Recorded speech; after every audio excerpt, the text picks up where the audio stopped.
Hello, Owls. This is our week 4 video. I am Mrs. Myers, and we will be looking at bar graphs on ACT Science this week. In today's lesson, we'll do two things. First, we'll talk about strategy for attacking bar graph questions on the Science ACT, and then we will do a Jamboard practice with 3 different bar graph passages. So, bar graphs on the Science ACT. They show up on the data representation sections, which if you remember, those are just the straight graphs, tables, sections that give you some data and you answer some questions. And they also show up on the research summary passages. Those are the ones where they'll have a couple experiment summaries and then you answer questions about those. They don't obviously show up in the dueling scientist section. Those are the ones that are all text. Bar graphs are used for counting things. And these should be a familiar graph. Science ACT can be stressful because it's a lot of information and usually things that you've never heard of before. So you can at least say, okay, I don't know what it's talking about, but I do know what a bar graph is and I know how to read a bar graph. So even when the information is unfamiliar, you can be confident in bar graphs. Okay, bar graph strategy. Just a reminder, we do not recommend that you read the entire passage at once. You will not have time, and especially because it's science information that you don't know, that's just a waste of your time. Go straight to the questions.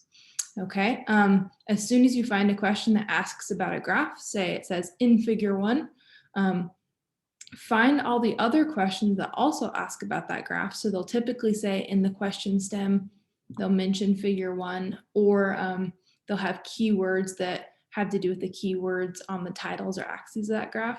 Try to find all of the questions that go with that graph and do them all at the same time.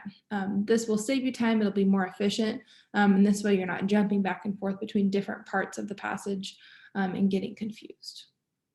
So, step 3, look at the graph. On the graph, really pay attention to the things that they write on the sides. So check out the title if there is a title of the graph, maybe circle it, underline it, and then look at the axes, the x-axis and the y-axis. X, remember, is the horizontal one, y is the one that goes up and down. The x-axis will have the independent variable, so whatever the scientist was changing, and the y-axis will have the dependent variable, that's the data that they measured. Okay, I would say circle those axes. Remember, ACT is on paper. You can write all over it. Circle those so you know what you're looking at. And pay attention to scales and units, right? Oftentimes students will miss a question because they think it's counting by ones on the side. So they pick the distractor answer choice that counted by ones when really it was counted by thousands or millions. So pay attention to the scale on the side. And then you might want to quickly jot down a quick summary on the side of that graph. Say, okay, I notice when there's more oxygen, the number of rabbits increases or something like that. So you might want to write a very short summary on the side. Don't spend too much time trying to understand the graph perfectly. Just make sure you're paying attention to what's being measured on the axes. Okay, once you've checked out the graph, I'd say don't spend more than 30 seconds doing step 3. Go straight to those questions and answer all the questions that have to do with that graph. Okay, and then move on to the next graph. Find all the ones that have to do with that. Circle the axes, annotate the graph quickly, answer all of those questions. Okay, now I want you to try those strategies. We have a Jamboard activity that is linked in the video description. If you click the link in the video description, it will take you to all of the materials you need. Open the Jamboard activity. The first page of the Jamboard is the first practice passage, and I'm going to give you 5 minutes to try that first passage. Answer all of the questions, annotate it on the Jamboard, and then in 5 minutes we'll come back and talk about the answers. You can pause the video until you are ready, but I am going to start the timer now.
All right, your 5-minute timer is up. Now we're going to go over the passage number 1 answers. These are the answers. Feel free to pause and check your answers. There is an answer key linked in the video description that has an explanation for all of these answers. We will only go over the ones that have to do with the bar graphs, but if you want to read more detailed answer explanations that I typed out, go to that answer key document that's in the video description. All right, let's talk about a couple of these answers. I'm going to pull up my Jamboard. We can look at it together. The first one that has to do with the bar graphs is question 15. Okay, so question 15, if we look at it here, it says, suppose that a scientist wants to develop an artificial system for hatching M. micrura Pififia. So basically, I don't know what that is. You don't have to know what that is. Remember, they throw in scary science words to stress you out. In a laboratory environment. Based on the results of experiment 1, which of the pH values tested would most likely maximize the chances of hatching, whatever that word is, in this system? Okay, so we know that we're looking at the first graph because it mentions experiment 1. Let me grab my highlighting tool. There's a highlighting tool. So again, it mentions experiment 1. So I know that I'm looking at this section, experiment 1, and they say the results, okay, results would be here in figure 1. Okay, so I'm looking at this first bar graph, and they ask which of the pH values would maximize the chances of hatching these things, okay? If I check out my axes, I can see here on the y-axis, the dependent variable, this is the number that was hatched. And so this question is just asking which value would have the greatest chance of hatching the most of these things, whatever these things are. Who knows? Doesn't really matter. Okay, the highest number that I see is group O. Those had the greatest chance of hatching, the most hatched. Okay, but they're asking about pH values. I don't know what O's pH is. I'm gonna have to look somewhere else.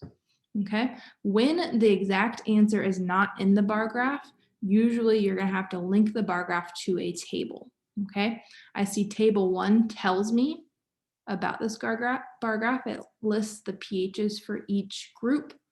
I'm looking for group O. Group O's pH was 9. Okay, so at 9 pH, we had the most of these little things hatched. Okay, so the answer for number 15 should be C, 9. All right, which other ones go with figure 1? I'm looking through. 14 tells me experiment 2, so I'll come back to that later. 16, I don't say, I see experiment 2, come back to that later. 17, I see experiment 2, come back to that later. See how you can quickly roll through them and not waste time. 18 asks figures 1 and 2. Let's see if I can do this one right now while I'm on figure 1 still. They ask which of the following pieces of equipment was most likely used to collect the data that was averaged to produce these. So basically, what equipment got these results? Okay, check on your axes again. My results were number of Ephipia hatched, okay? Which of these could tell me how many were hatched? A balance, probably not. It might give me a mass, but I don't see mass, I see number. A light microscope. Light microscopes I know are used for looking at small things like cells. That could be answer. A ruler, I don't see anything about length, so it's not gonna be H. A pH meter, we're looking at number of hatched. We're not looking at how acidic or basic. So light microscope looks like a good answer. And if you check out that first paragraph very briefly, it tells us that these little things, these ephipia, are microscopic. So something that's really small and I want to count it and get a number, then I'm probably going to be looking at it with a light microscope. So G is a good answer for number 18. All right, which other ones have to do with figure 1? We've got 19. 19 says, in experiment 1, the total length of time the beakers was exposed to. Now I don't see anything about time here, so this tells me this doesn't have anything to do with the bar graph. So I do have a more detailed answer explanation for this one in the answer document, but we're not going to talk about it because here I'm only focusing on the bar graphs. And then 20, let's see if 20 has anything to do with this. Nope, it doesn't. Here again, it's talking about the results of the 2 experiments. So now let's look at questions that have to do with figure 2. I'll use a different color. Let's use blue. All right, blue, figure 2. We've got number 14 has to do with figure 2. According to the results of experiment 2, Among the 5 groups tested, as light intensity increase, light goes up, number of these things hatched what? So more light, do we get more hatched or fewer hatched? All right, let's look here. We're in figure 2. Do we see anything about more light? I see the group and I see the number hatched, okay? That tells me I'm gonna have to look elsewhere to figure out where more light was. Let's check out the table that goes with this. Here we've got light intensity. Which one has the most light intensity? Looks like group U, okay? So as it goes up in light intensity, do we have more hatched or less hatched? If group U has the most light, it also had the most hatched. So that tells me as we go up in light intensity, you'll also go up in the number that hatched. So going back to this question, as light intensity increases, the number hatched will also increase. So answer for 14 is G. All right, let's look at which other ones have to do with this. 16 has to do with measurements, so that's probably not graph question. 17, I see experiment 2 results. Okay, that tells me that we're also going to be looking at this graph. Let's do it. Consider the statement, the number of Amphibia that hatched on average was greater for the Amphibia kept in the dark than it was for the Amphibia exposed to light. Do the results support this statement? Okay, this is a very common question type. They'll basically just ask, all right, here's a statement. Is this true or not based on the graph? So let's see, is it true or not that we had more hatched for the one that was in the dark? Let's look, okay? Which one was in the dark? Doesn't say on the graph, so it must be in the table. Which was in the dark? That would be group Q. They had 0 light, so they were in the dark. Is it true that group Q hatched more? Nope, they had the fewest hatched. So 17 is going to be no. So it's either C or D. Okay, and now let's look at the explanations. C says no, the average number hatched in R, S, T, and U was greater than Q.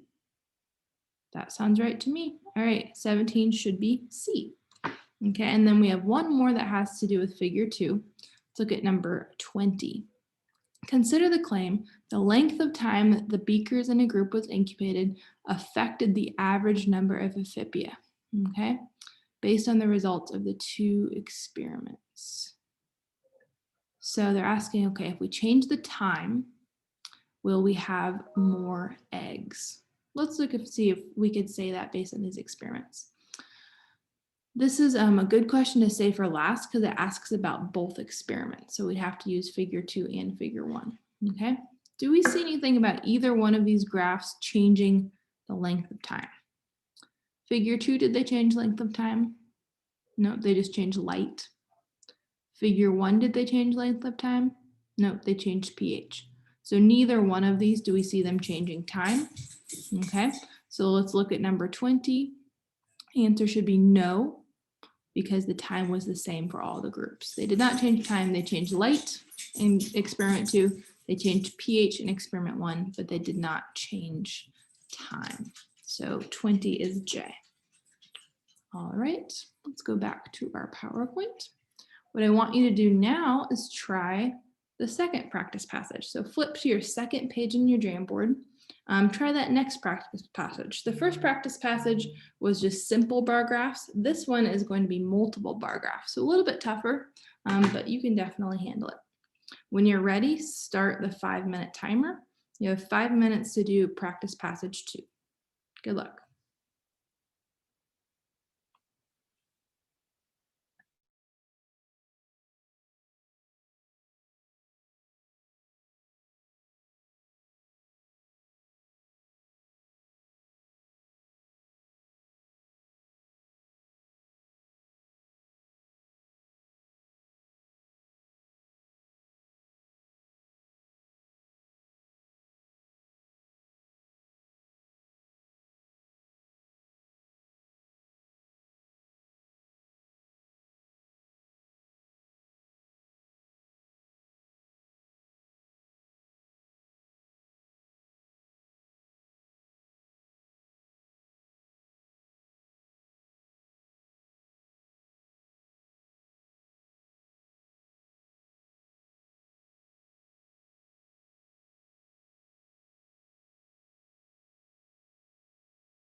All right, that is 5 minutes for working on passage 2. Let's check out the passage 2 answers. Again, if you want more detailed answer explanations, there are typed answer explanations in the link in the video description. We are going to go through 1 through 5. Those are the ones that have to do with the bar graphs. Okay.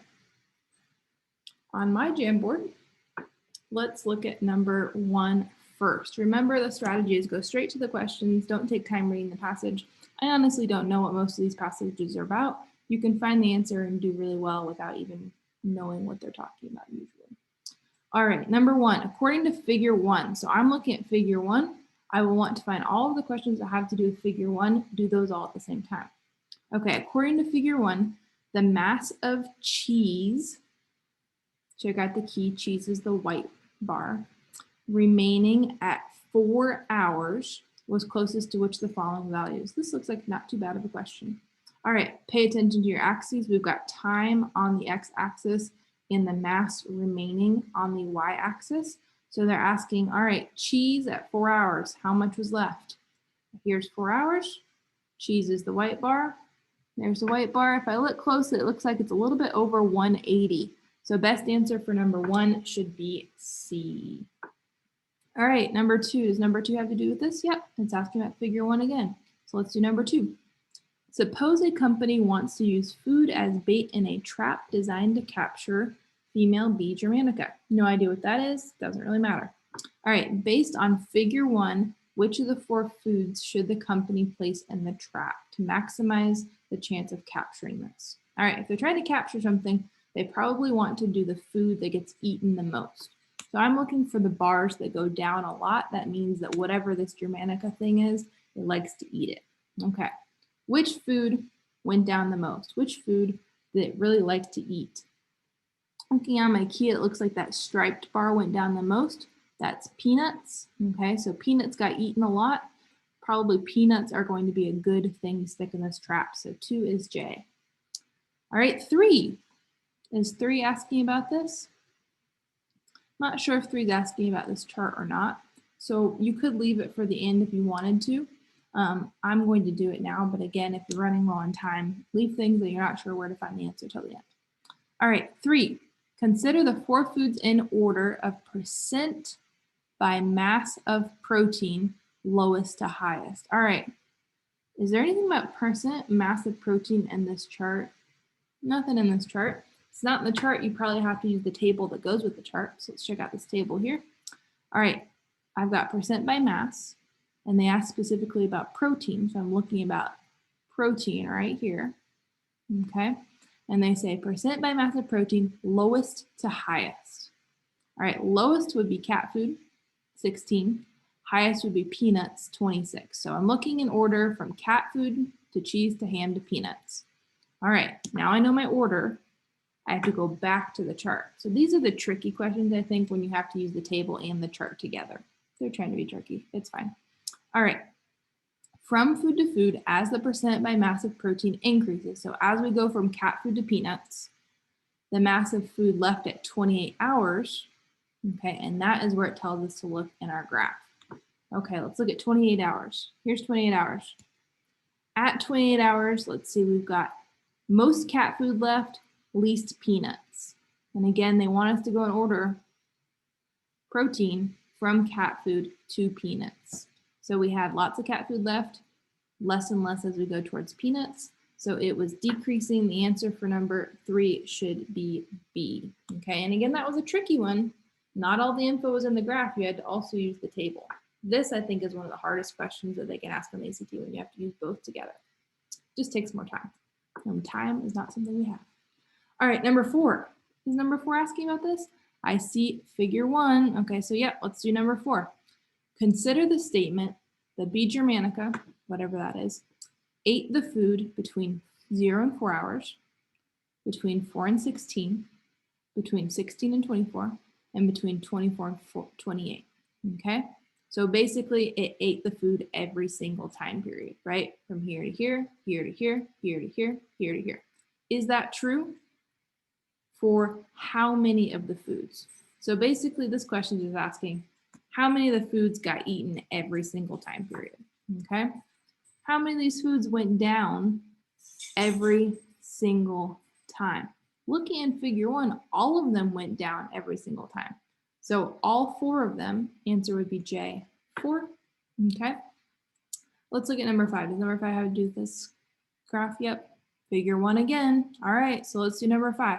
A student predicted that the Bee Germanica would eat less cat food than ham by the end of the study. All right, end of the study means this last time period.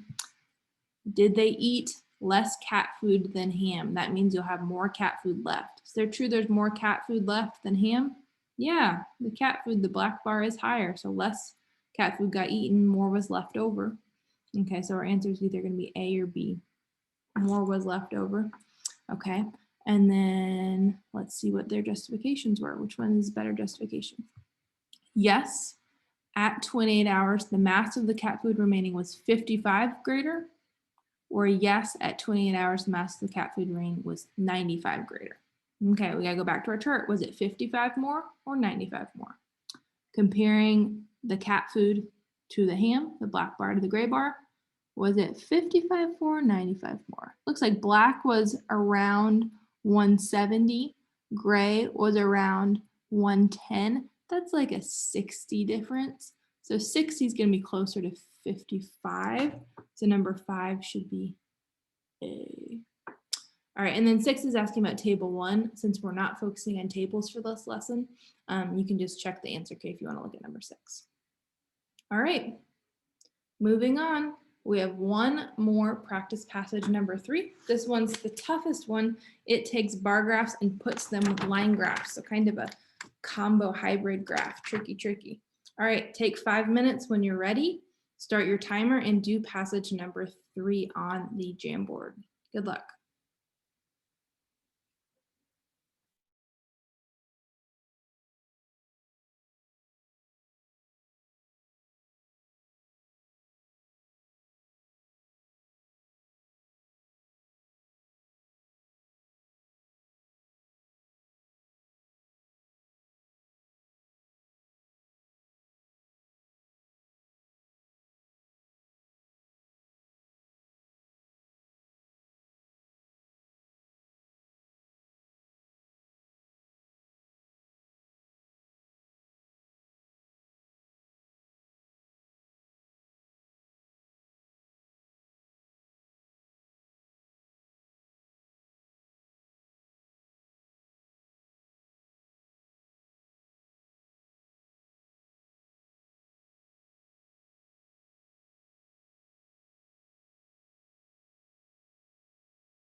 All right, that is 5 minutes with passage number 3. Let's look at the answers. Here are the answers for practice passage 3. And again, if you want more detailed answer explanations, check out the answer key that's linked in our video description. We're going to look at a couple of these ones that have to do with the bar graph in practice 3. I can get out of that. All right, let's look at practice passage 3. Here it is. I'll zoom in. Okay, now this is an interesting passage because it has a bar graph, but this is a special bar graph. It also has a line graph over it. Fun. Next week, we're going to do line graphs, but this was just an interesting example of a hybrid bar graph line graph. Okay, let's find questions that ask about figure 1. We'll worry about figure 2 later because it's a line graph. That's not what this week is focused on. All right, figure 1. Number 14 is about figure 1. All right, 14. The percent oxygen in Earth's atmosphere today is about 21. All right, 21 seems important. I'm going to line that. According to figure 1, at which of the following times during the Mesozoic era, you don't have to know what Mesozoic is, doesn't matter, they just like to throw words at you, was the percent oxygen in Earth's atmosphere closest to today? So basically they're just asking, when was it around 21? Okay, percent oxygen, okay, our key tells us percent oxygen is the line, not the bar. The bar is wildfires. So we're going to look at the line and say, okay, which of these is it about 21? And over here, make sure you're looking at the correct part of the graph, is percent O2. So we match that to what we're looking for. We don't care about these numbers on this side because this is about fires. Okay, so looking over here, when was it about 21? Here's 21.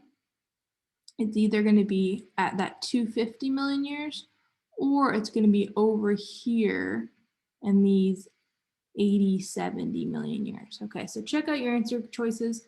None of these are in your answer choices. So it's either going to be, we're looking for 250. 14 should be F, 250. Yep, that is correct. So that one isn't too bad, just matching it up. All right, 15 is asking about figure 2, so we'll skip that. We're just focusing on figure 1 for now. 16, it's asking about figure 1. All right, let's do 16. A scientist claimed that paleo wildfires, don't know what that means, something about fires, could only have occurred when the percent oxygen was higher than 15. So this guy says you can't have a fire unless oxygen's higher than 15. Okay, for which of the following time intervals was that inconsistent with the claim? So for which of the following times was that not true? Okay. We're looking over here. I'll use a different color so you can see what I'm marking on. We're looking for higher than 15. Okay, so in this section, the oxygen's higher than 15. And for this section, the oxygen's also higher than 15. And this guy says you can't have a wildfire when the oxygen's higher than 15. Okay, so both of these time periods say that that is not correct. Okay, looking for which of these is consistent with that.